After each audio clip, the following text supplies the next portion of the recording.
After Saturday's loss to USF, it is time that the Florida Gators make some depth chart changes.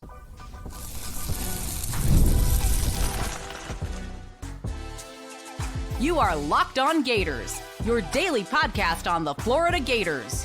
Part of the Locked On Podcast Network, your team every day.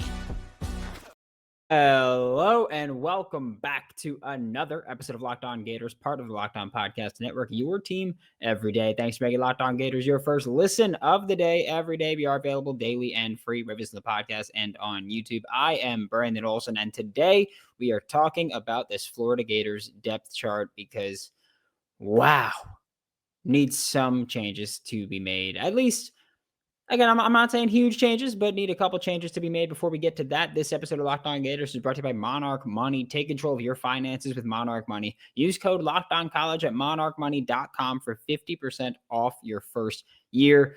And I do think that there are two changes that I'm going to suggest today. DJ lag. I'm kidding. I'm not going to do that. I'm not going to do that. That's ridiculous. I will say, I know there's people upset that we did a whole show about DJ Lagway yesterday. He's the starting quarterback. He struggled. We're going to talk about it. By the way, if you do want to know more about my thoughts on DJ Lagway with specific clips for that, go to swampsignal.substack.com. It's in the description below. We have the DJ Lagway film review coming out today.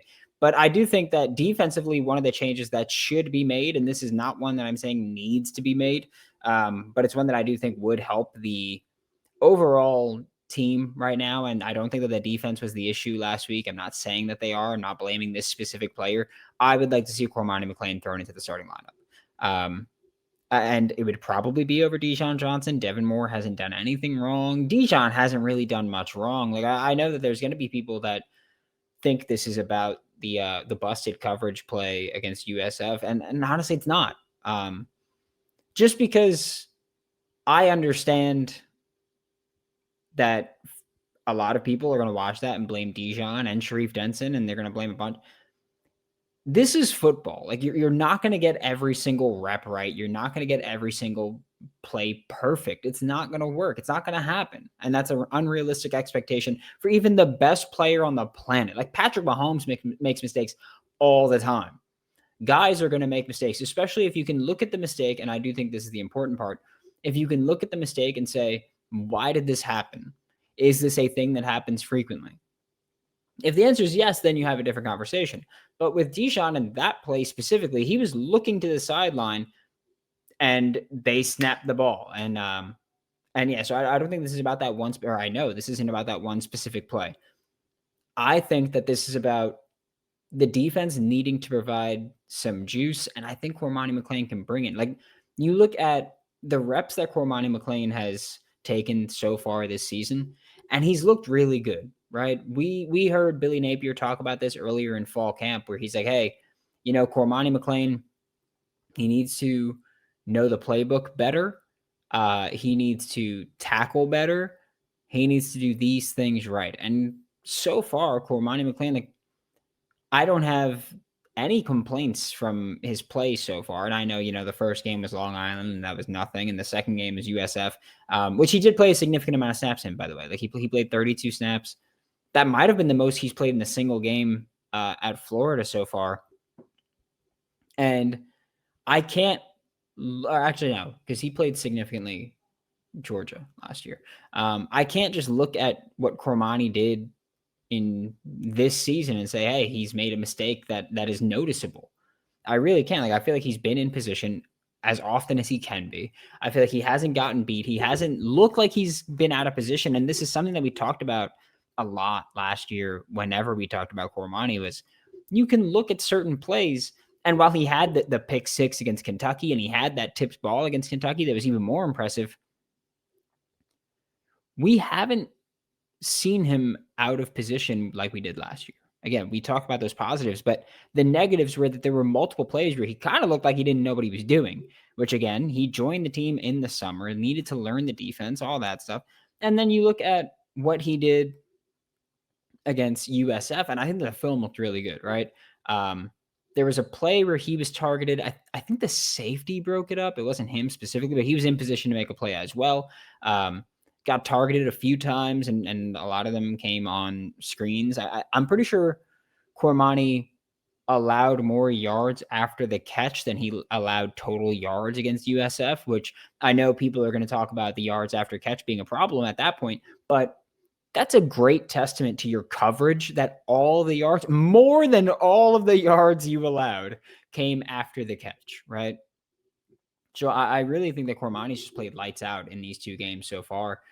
And honestly, like, again, this isn't me saying anything negative about Dijon Johnson. I don't think Dijon's played poorly. I know that there's people that aren't big fans of him because he's not incredibly athletic. He does his job, right? He does his job. He's reliable. And I do think he's going to be a Sunday player at some point. But Cormani has a huge ceiling, incredibly high ceiling, ball hawking guy. And he's played well, really well in these 2 games. And I know the competition hasn't exactly been facing the receivers you're going to face in the next month, really. But I do think that Cormani's played well enough to justify putting him in the starting lineup.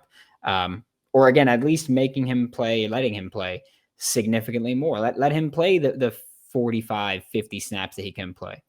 Like you can play him more, give Dijon a little bit more rest, Devin Moore a little bit more rest, and just figure that out. This isn't about anybody struggling, honestly. I don't think that the corners have played poorly at all. This is just about Cormani McLean playing really well, and he should be getting more snaps. We flip to offense, and it is about someone struggling. Billy Napier. I don't know. I know someone on the staff watches this show because I'll hear it sometimes. Please take Cam Waits out of the rotation. Please, I'm begging you at this point. I think that Cam Waits has been playing piss poor football. I've been very open. I don't think that Cam Waits is very good. And then you add in that he has the I guess we'll say against Miami, the lazy play last year on the pick where he just didn't even bother to make a play. You talk about all the times like you can watch, and I almost posted the clip, but I got copy written when I posted a clip from the Long Island game.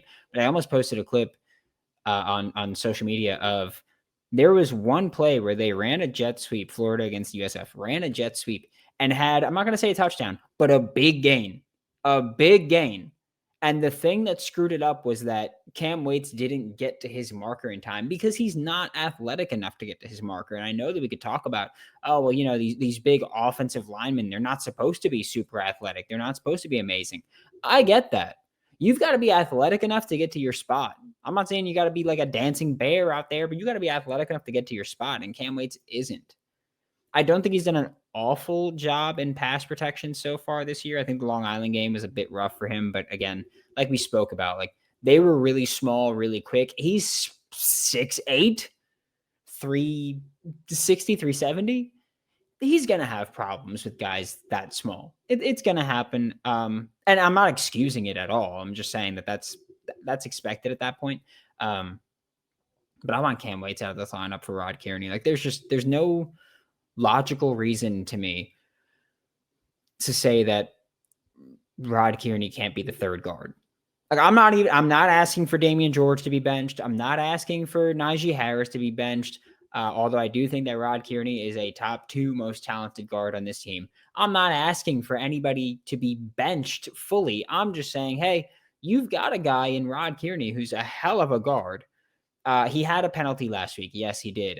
He had a false start in which the false start that he had against South Florida, you could watch it, and he has the false start after the motion. He has a false start. 3 offensive linemen turn around and start saying something to DJ about it. So I do think that this was maybe just a straight up miscommunication there. But they did call the false start on him.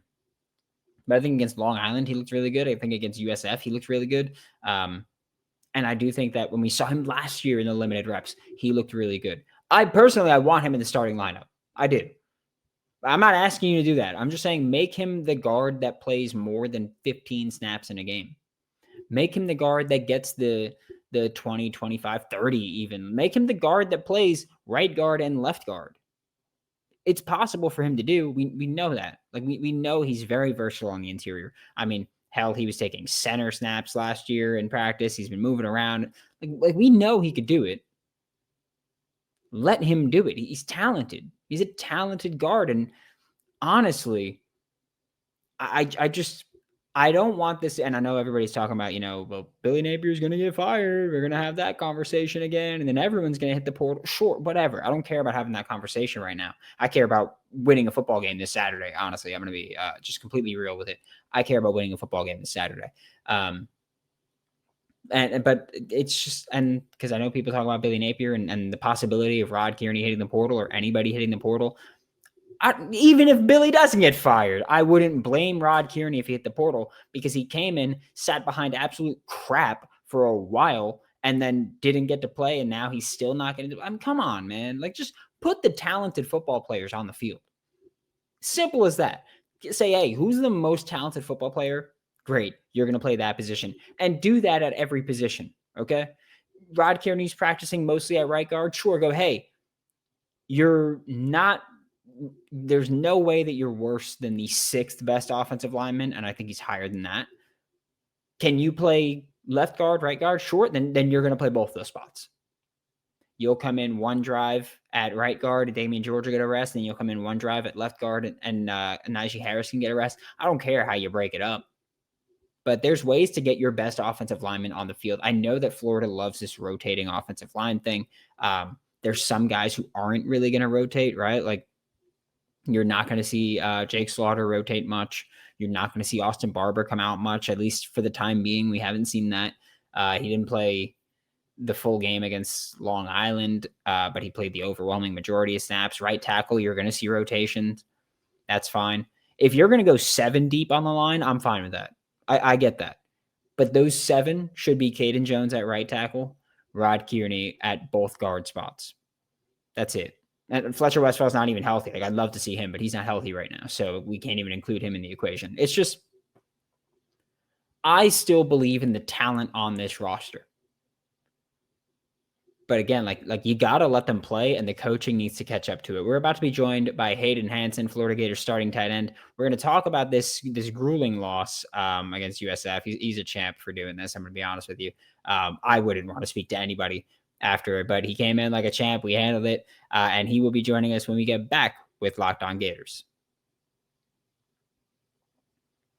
Mazda crafts cars for those who do more than simply move. Mazda delivers confidence with every ride with more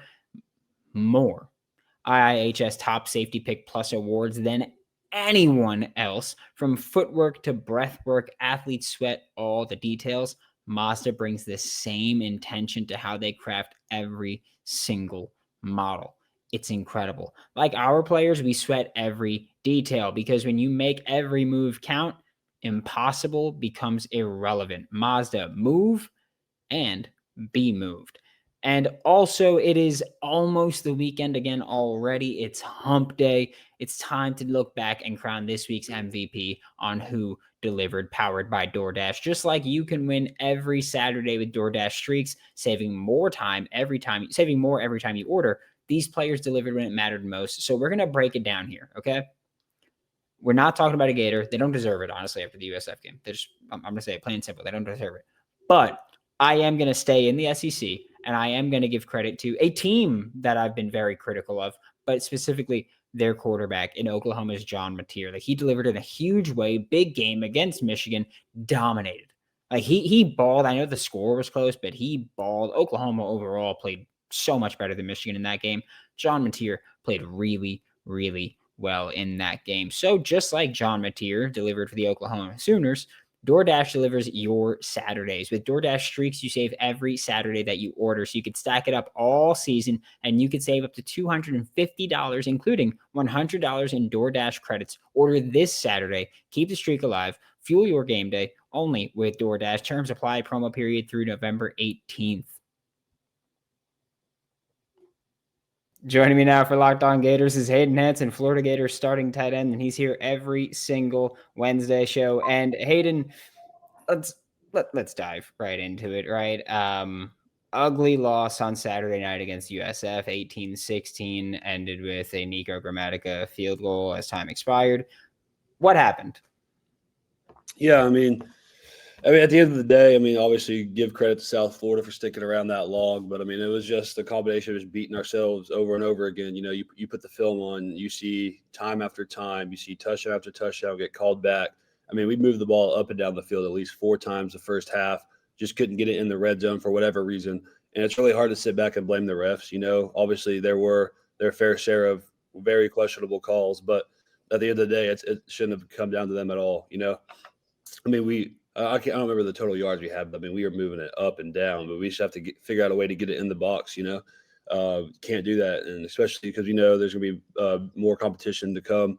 That's a lot bigger, you know? So we got to tighten up these details. I mean, we've been in this situation before. It's one of the reasons, one of the pluses of having a veteran group that's been through this before. You know, we're not going to fold. And a lot of people would say we work better with our backs against the wall. So we got to come out into LSU and, the same people that are criticizing us now, we go out there and silence Death Valley. They're going to be the same people patting us on the back. So, yeah.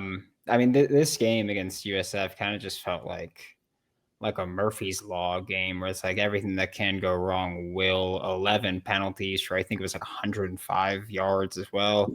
DJ Lagway played what I think was his worst game as a college athlete so far. Offensive line didn't get their job done. Defense had some, especially on that final drive, some boneheaded penalties. Just everything went poorly. What do you even say when watching that film? Because I know there's people who are way lower on Florida than I think myself and you and Florida Gators fans are. But even then, that was uncharacteristic, even for the people that were lower on Florida than the general consensus. Yeah, for sure. I mean, it just kind of goes back to what I said about, shoot ourselves in the foot. I mean, it's obvious. I mean, we were the better team, but I mean, again, kind of what Napier said, we didn't deserve the right to win, even if, say, they missed that field goal and we won, would it really felt like a win deep down, we would have felt like we got away with one. And you just can't do that in this game. It doesn't matter who you're going against. We just got to tighten the screws up and get ready to go. Yeah, I think the only widely criticized flag was the offensive pass interference on you. I think pretty much everybody was like, I don't get it. The commentators were talking about you like slightly extended your arms as you made contact with the guy, and that drew the flag. I don't follow it at all. But as a player and as the player that got flagged for something that we know, or at least we feel very strongly wasn't an actual flag. What do you guys even check that, especially considering that it did take a touchdown off the board from Tony Livingston, and obviously that would have changed the entire outcome of the game. So as a player, what do you even say? How do you feel when something like that happens? Yeah, I mean, it's not a good feeling, it's a critical mistake in the game, and if you've been keeping up with me the past 3 years, I mean, I rarely get flagged. I think I had one last year that, I mean, I'll own up to it. That was a hold last year, but that was like one out of 12 games, 13 games. So, I mean, to get a flag, it always kind of makes you mad because I try to be perfect in that sense. I mean, I was just a little confused, because the guy initiated contact with me. I was just trying to keep him off of me, and then I didn't block him after Tony caught it. I think you could see the film. I just ran to go give Tony a hug, for scoring, so it's frustrating, but I mean, it's just stuff you got to learn from, I'll never do that again. I'll just let the guy hit me, if I know the ball's not coming to me. But yeah, I mean, I have my own opinions about that referee crew. I'll keep to myself, but yeah. Yeah. So that was your one penalty of the year, because last year, hold 2 years ago, Georgia got you with the D-line shift in your first year of playing time. So your one penalty for the year is done. You hit your quota. That's it. I'm sure PFF's gonna kill you for that one. Which, I will say this: they did give you a pretty damn good pass blocking grade, if that helps. The first time that they didn't just see 89 and go, we're just gonna kill them. So at least there was that. After the game, it was obviously brutal. First time Florida's lost to a non, Florida State, Miami, UCF, like the school in 30 years, I think it was. Brutal there. Billy's getting booed as he's coming off the field, which happened last year, so I'm sure he's used to that one a little bit. He comes into the press conference, talks about how he's not there to make excuses. He's asked about his job security, and he basically goes, I'm not concerned about that right now. I'm concerned about coaching, which every coach should say. I know some aren't going to say that, but I think every coach should say that. But what was Billy's message to the locker room afterwards, after a game like that, where again, it was uncharacteristically just bad? I guess I'm sorry. I don't know another way to describe it, but I feel like it was uncharacteristically bad there. What's Billy's message to the locker room after that? He came in there, first of all, he was like, one thing I know about this group, we're not going to split apart. We're going to stick together. We're not going to let it divide us. They're going to say bad things about you guys. They're going to say bad things about me. But we got to stick together like we did last year. He's like, we have a veteran group. I know that's what's going to happen. And then, we were just kind of talking about, like, we have great people in this locker room, great character, great morals, great examples for the community. He goes, we have every box checked, but we have to execute. And he goes, that's a direct reflection on me. That starts with me. He goes, I'm going to do a better job of preparing you guys, and I know y'all are going to do a better job of preparing yourselves. We just have to execute. I mean, that's just what it comes down to. You watch the film, it's just execution, and everybody on that team is guilty of it at least one point in the time of the game. We could do all this stuff, but at the end of the day, you just have to go out there and execute, So, that's really the point of emphasis after that game. The NFL season is here, and what a hell of a week one it was, right? And FanDuel is making sure that you're ready for kickoff with a can't-miss offer. Right now, new customers can bet just $5, and if your bet wins, you'll get $300 in bonus bets to use across the app. And oh my goodness, Derrick Henry fumbling away that last, or the only fumble he had, but that fourth quarter fumble killed me, because I had bet Derrick Henry, I think it was a parlay of Derrick Henry 100 yards, a rushing touchdown, and the Ravens win. I was pretty confident they were going to pull it off, and then that happened. So you can especially look at how they were leading that late and then folded, and how that broke my spirit. So love that. And if you're ready to feel that, download the FanDuel app now by visiting FanDuel.com to get started. That's FanDuel.com to place your first $5 bet, where you could potentially get $300 in bonus bets back. Most people can't name all their financial accounts or even what they're worth, whether it's 401ks, properties, or investments. And when you don't have the full picture, you can end up leaving money on the table when you want to leave it on the floor. That's why there's Monarch Money. It's an all-in-one personal finance tool that brings your entire financial life together in one clean, easy-to-use interface on your laptop or on your phone. I prefer to use it on my phone. Monarch is built for people with busy lives. If you've put off organizing your finances, Monarch is for you. Monarch does the heavy lifting for you. You can link all your accounts in minutes, see clear data visuals, get smart categorization of your spending, and finally feel like you're actually in control of your money without ever touching a spreadsheet. Don't let financial opportunities slip through the cracks. Use code LOCKEDONCollege at monarchmoney.com in your browser for half off your first year. That's 50% off your first year at monarchmoney.com using code LOCKEDONCollege.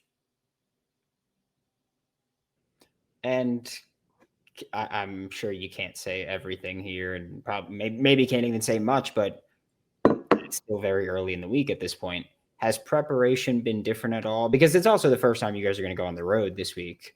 So has preparation been different for getting you guys better prepared to just go out there and playing clean football? You guys probably win that game by, multiple scores at that point. If you just clean football gets it done, the entire offensive line, each player got at least one flag. So has preparation been different to get you guys ready for this one? I'd say for the most part, the skeleton of it, the base of it, is going to be the same.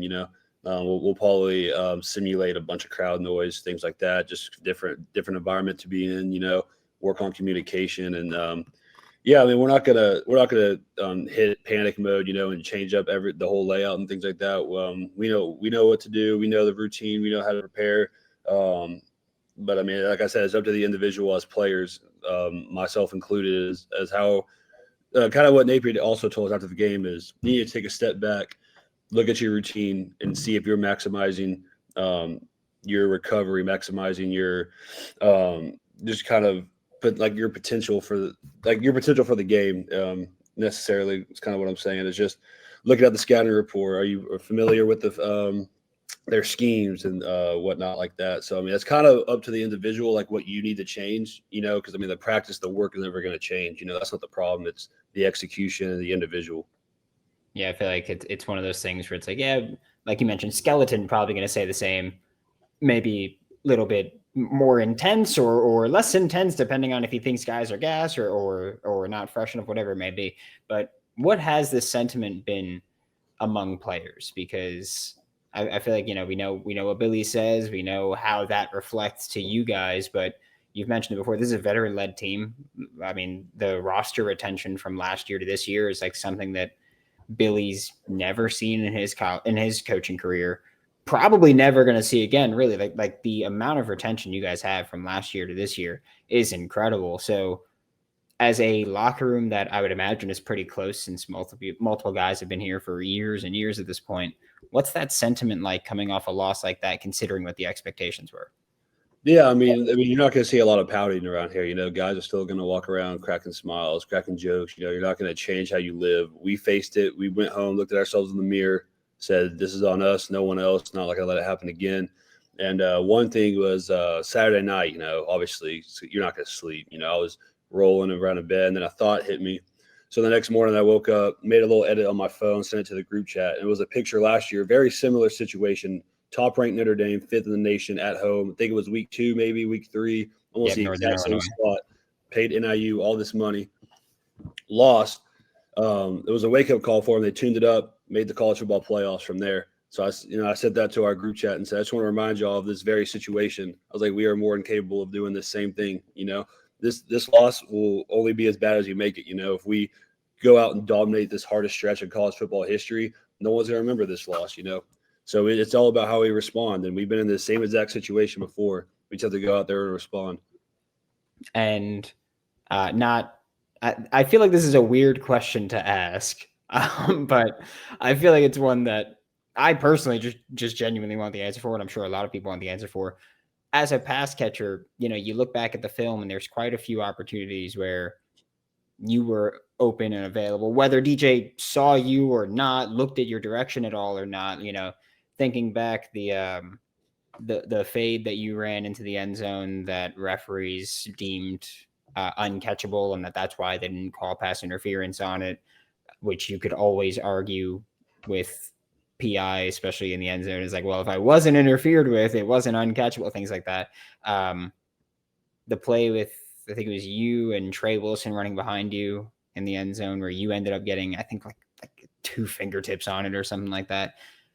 How do you kind of revisit those and point out, if we're getting this look, there's a chance I'm going to be available? Because there's also one play where you were running up the seam, the nickel blitzed, and you were just wide open, but DJ didn't see it, I guess, wasn't looking there. I don't know what the read was.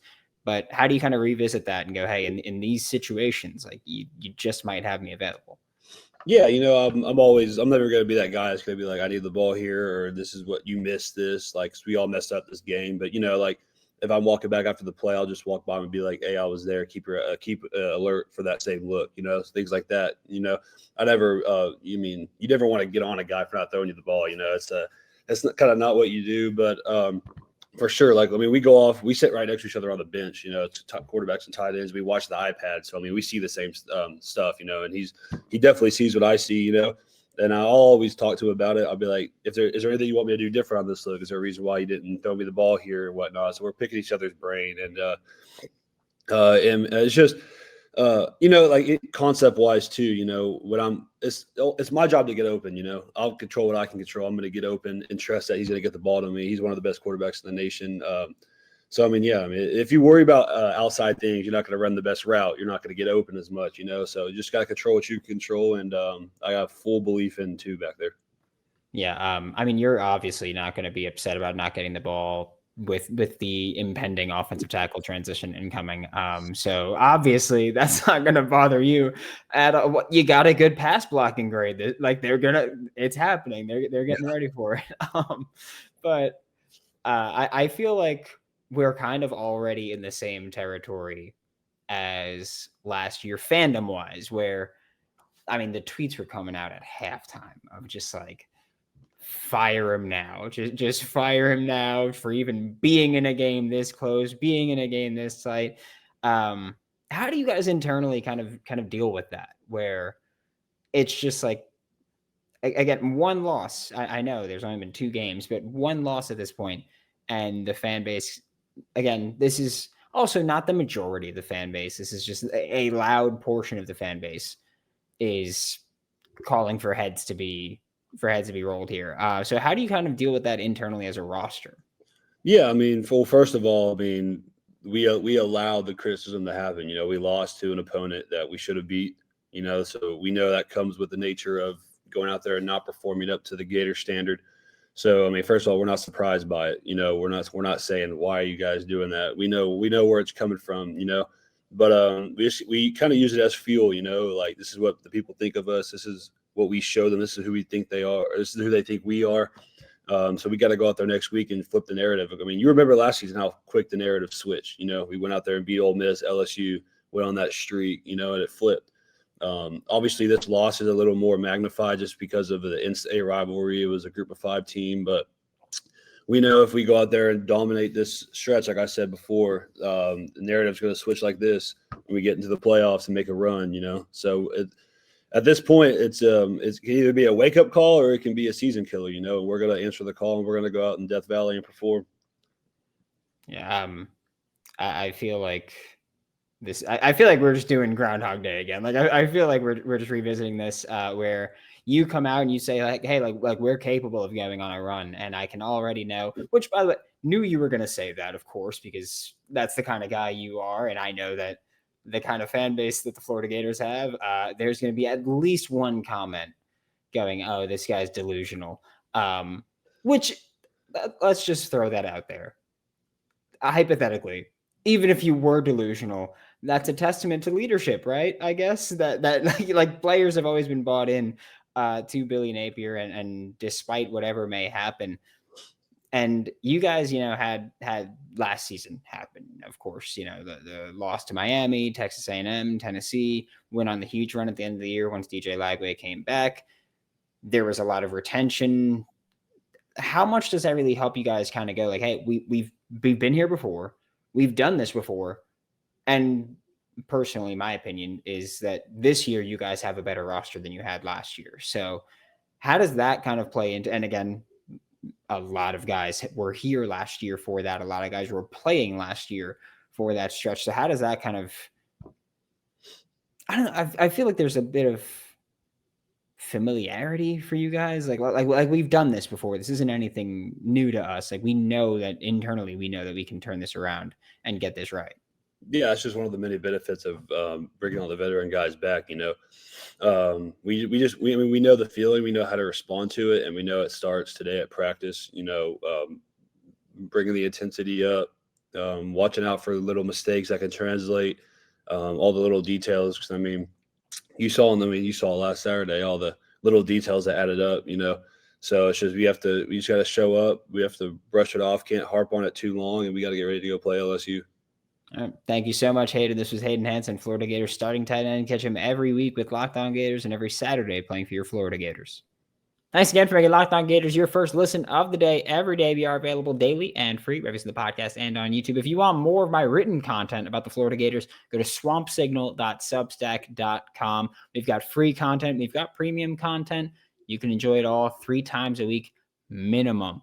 For Locked On Gators, I'm Brandon Olsen. Don't forget to follow me on Twitter at WNS_Brandon. Find all my written work with New York Giants on SI and swampsignal.substack.com. And I will see you all next time.